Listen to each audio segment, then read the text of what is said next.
That footage ended up going to 50 Cent and his production company, and it's kind of the centerpiece. Sold to them. Yes, was the centerpiece of the documentary. So watch this particular scene, because this is where a lot of people feel Diddy really screwed over someone that he should be very, very thankful for. What if Jay-Z and Beyoncé were more than just stars? What if they were silent partners in Diddy's twisted empire of secret gatherings and federal nightmares? And now 50 Cent is ready to expose it all. The question burning through Hollywood is how deep do their ties really go as the fallout from Sean Combs' The Reckoning, the explosive Netflix docuseries executive produced by 50 Cent, sends shockwaves far beyond Diddy's prison cell, because buried in the footage, testimonies, and legal filings is a disturbing pattern. The Carters' names keep surfacing in the darkest corners of the saga. And if 50's history of calculated takedowns tells us anything, he didn't make this documentary just to target Diddy has digging a trench straight toward Jay-Z and Beyoncé, daring the world to wonder how involved they really are. We've seen the headlines: Diddy's 50-month prison sentence, the racketeering charges, the freak-off allegations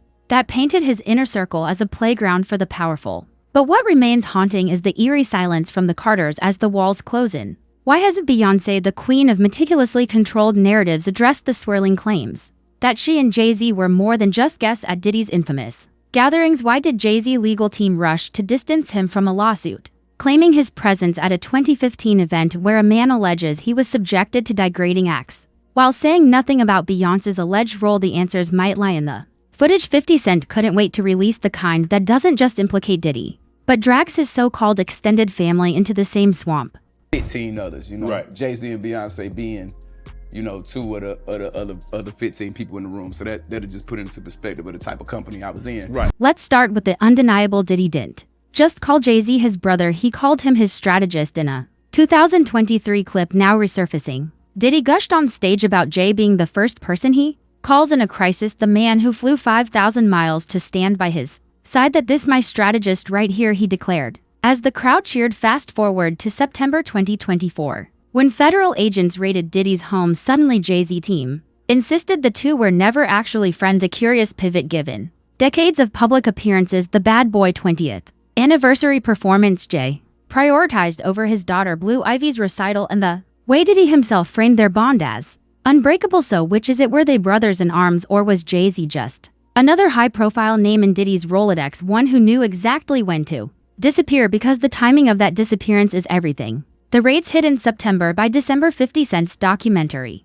was dropping, and Jay-Z legal team was already on the offensive, preemptively suing an accuser's lawyer for what they called a blackmail attempt. Coincidence, or the moves of a man who saw the storm coming? Look, can't have attorneys sending these demand letters and threatening. I mean, let's just be real for a second. There are a lot of lawyers who call this legal extortion, and that this is the way the legal system works, which is you threaten somebody with reputational harm. And in this case, it's interesting that Jay-Z, who's very wealthy, said it would be financial ruin. Then there's the lawsuit that won't go away. In late 2024, a man identified as Joseph Manzaro filed a bombshell claim alleging he was spiked, transported to Diddy's Star Island mansion in Miami, and forced into a humiliating spectacle at a 2015 birthday bash. The details are grotesque: a mask, a thong, a room full of onlookers. But here's the part that's got insiders whispering: Manzaro's filing doesn't just name Diddy, it places Jay-Z and Beyoncé in that room. According to the documents, Manzaro claims he regained consciousness to find himself half dressed in front of the power couple with Beyoncé, allegedly asking, "What's this? Why is this half-naked white man with a mask standing here in front of me?" The response per the lawsuit: "It's a punishment. Did he want them to see what we do to snitchies now?" Jay-Z lawyer Alex Spiro fired back immediately, insisting Jay wasn't even in Miami at the time. But here's the glaring omission: Spiro didn't deny Beyoncé's presence. He didn't mention her at all in the high-stakes world of crisis PR. Silence isn't neutral, it's a strategy, and when the strategy involves leaving your wife's name hanging in the air while you race to protect your own, the questions write themselves. So what happens now is this is simply a civil complaint. And in a civil complaint, it goes through the technical legal process. Now, the distinction, Jessica, between civil and criminal, of course, is that civil is for monetary damages, right? The system can only reward you with money. There's allegations that this 13-year-old is suffering from post-traumatic stress disorder, suffered depression, etc. So now you go to fact-finding, right? But let's rewind further, because the Carters' entanglement with Diddy's world didn't start in 2015. It goes back to the early 2000s to the parties that former NFL player Larry Johnson, described in a since-deleted interview as alarming. Johnson claimed he attended a late-night gathering hosted by Jay-Z and Beyoncé in Colorado, where the vibe shifted abruptly when underage guests arrived, kids who by his account had no business being there past midnight, let alone in an environment with flowing substances and grown men. I don't know where these kids came from, Johnson said, recalling how Beyoncé allegedly made a comment about something looking attractive in their presence. The interview vanished quickly, but not before it fueled whispers about the Carters' comfort level with the kind of blurred lines that defined Diddy's inner circle. And remember, this was years before the freak-off lawsuits, before the federal indictments, before the world knew the extent of what allegedly happened behind closed doors. So was Beyoncé oblivious, or was she, like so many in Diddy's orbit, a participant in a culture where power meant never asking too many questions? And I'm not saying allegedly. Oh. I'm saying, Sean Carter, you're a piece of shit. Taking Pimp C wasn't bad enough. You just want to go down there and you want to just remove all of the balls from every real gangster in Houston. The documentary itself drops another breadcrumb in the footage Diddy filmed in the days before his arrest, footage 50 Cent called the most damning part. We see a man unraveling, barking orders at his legal team, complaining about the dirty business of media propaganda, but we also see him interacting with fans in Harlem, then recoiling into his car, declaring he needs hand sanitizer because I feel dirty. After touching the people, it's a moment of staggering arrogance, the kind that reveals how Diddy truly viewed the world as a hierarchy where he sat at the top, untouchable. Now ask yourself, where did Jay-Z and Beyoncé fit into that hierarchy? Because the Carters didn't just attend Diddy's parties, they hosted them, they celebrated with him. And when the FBI came knocking, they vanished from the conversation. That's not the behavior of bystanders, that's the behavior of people who know which secrets to keep. And then there's the lawsuit that could rewrite everything. In October 2024, a woman, identified only as Jane Doe, filed a civil claim accusing Diddy and in a later amendment, JayZ, of assaulting her at a VMA after party in 2000 when she was just 13. The allegations are horrific. Spiked drinks, assigned NDA, a room where she says JayZ held her down while Diddy and an unnamed female celebrity watched. JayZ response: he called it a blackmail attempt and dared the accuser to file criminal charges. But here's the problem: the statute of limitations for criminal prosecution in New York has long since expired. Civil court is her only recourse, and while JayZ team insists this is a shakedown, the timing is impossible to ignore. The amended complaint naming him dropped the day before 50 Cent's documentary premiered. That's not a coincidence, that's a signal someone wants the Carters' names in the same breath as Diddy's crimes. And 50 Cent is the one holding the megaphone. And we do have some breaking news that we want to bring to you. It was being reported by TMZ and now Fox News. We are learning that JayZ is accused of raping a 13-year-old girl. That is new in the Diddy lawsuit. We can't ignore the pattern here. Diddy's downfall didn't happen in a vacuum. It happened after years of whispers about his parties, his control over women, his alleged use of private encounters as leverage, and who was always in the room: the Carters. At the bad boy brunches, the all-white affairs, the Star Island bashes, where the rules of normal society didn't apply. Even in 2018, at JayZ-owned Rock Nation brunch, cameras caught the moment Diddy placed a hand on Beyoncé's shoulder, only for JayZ to materialize out of nowhere, his body language tense as if interrupting something unseen. You got to go back now and say, why was the NFL continuing to support all the confusion going on in the media? One insider mused at the time. And then, out of nowhere came these young children, the same young faces that Larry Johnson claimed showed up at that Colorado party. The same dynamic that's now at the heart of multiple lawsuits. But here's where the story gets even darker, because if Diddy's empire was built on silence, on the unspoken understanding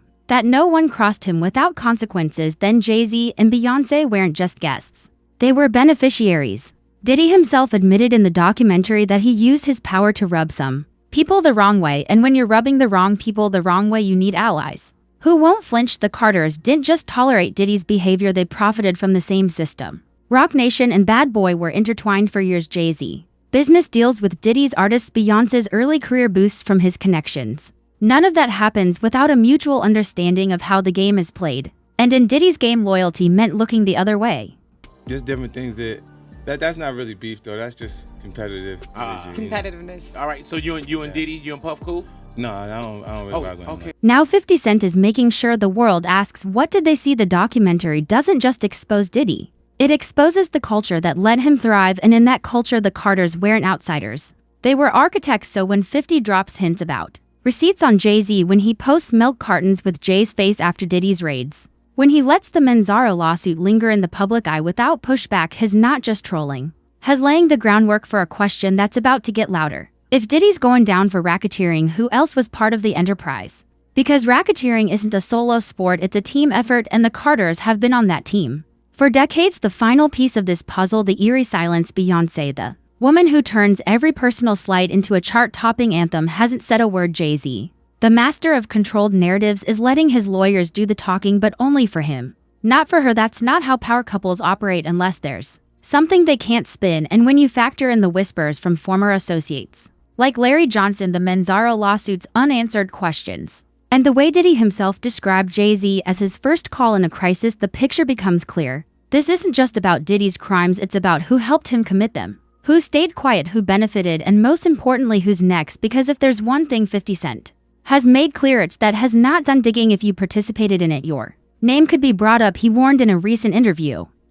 But after that major documentary comes out on Diddy, then you're going to start to hear more and more about JayZ and his nefarious past. And with Diddy's legal battles far from over, with more civil cases piling up, with the FBI's interest in his empire still active, the Carters' names aren't just in the footnotes, they're in the crosshairs. The question isn't if more will come out, it's when. And when it does, will the world still see JayZ and Beyonce as royalty, or as two more players in a game that's finally running out of time? Stay tuned, because the real reckoning has only just begun. Now let's pull back the curtain on how 50 Cent's master plan is unraveling the Carters' facade piece by damning piece. Because this isn't just about Diddy's downfall, it's about the web of alliances that kept his empire spinning for decades, and at the center of that web, to names that carry more weight than any other in music, JayZ and Beyonce. The documentary may have dropped like a bomb, but the real explosion is happening in the shadows, where financial ties, suppressed stories, and a trail of convenient silences are starting to connect in ways that should make the Carters very, very nervous. Let's start with the money.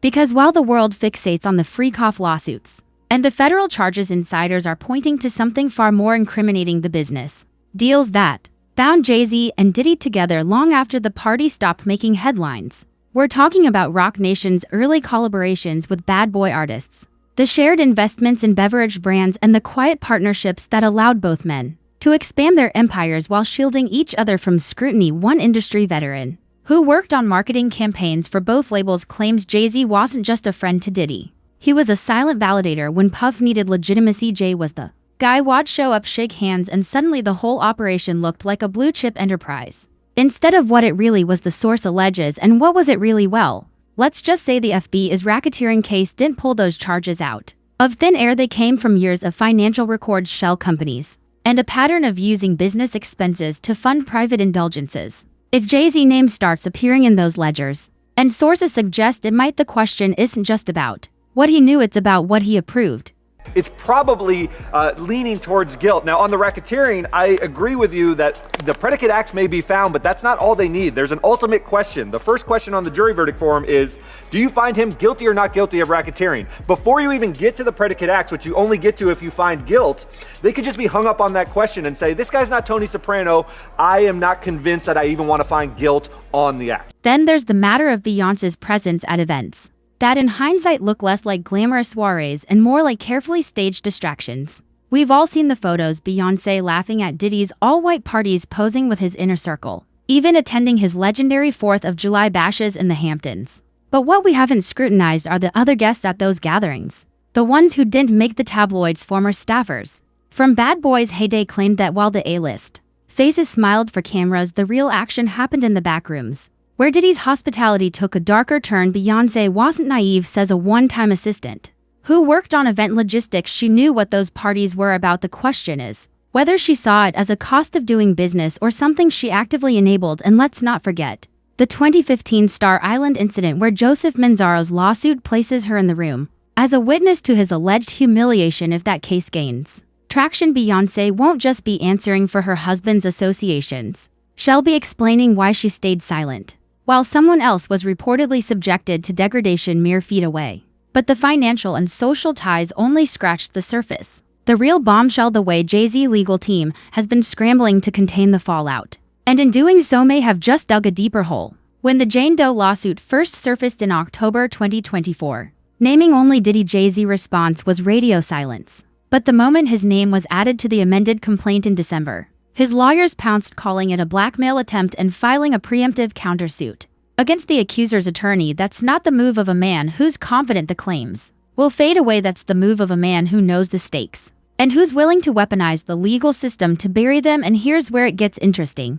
JayZ lawyer Alex Spiro didn't just deny the allegations, he challenged the accuser to pursue criminal charges, knowing full well the statute of limitations had expired. A clever tactic, sure, but one that also signals panic. Because if this were truly a baseless shakedown, why not let it play out in civil court, where the burden of proof is lower, unless, of course, there's something in those discovery documents that JayZ doesn't want to see the light of day. In a blistering statement, JayZ accuses Jane Doe's attorney of trying to blackmail him. He said further, quote, "These allegations are so heinous in nature that I implore you to file a criminal complaint, not a civil one. Whomever would commit such a crime against a minor should be locked away. Would you not agree?" Would you not agree? So where does this leave us? With a federal investigation that's far from over, with a documentary that's just the first salvo in what 50 Cent has hinted is a much larger expose. And with two of the most powerful people in entertainment, JayZ and Beyoncé, suddenly looking very, very vulnerable, the Carters have spent years crafting an image of untouchable excellence. But what if the real story isn't about excellence at all? What if it's about complicity? What if the empire they built was never as clean as they wanted us to believe? As the FBI continues its probe, as more lawsuits emerge, and as 50 Cent teases receipts that could implicate the Carters directly, one thing is clear: this scandal is bigger than Diddy. It's bigger than Bad Boy. It's about the entire machine and the people who kept it running so well. Leave you with this: if Diddy's going down for racketeering, if his empire was really a criminal enterprise in disguise, who else was on the payroll? And when the FBI comes knocking again, will the Carters still be standing, or will they be the next ones facing a reckoning they can't outrun? Drop your theories in the comments, because this story is far from over. And remember, the truth always comes out eventually. Stay tuned, stay sharp, and don't forget to like and subscribe, because the next chapter, it's going to be legendary. Peace out and keep your eyes open. This ride's just getting started.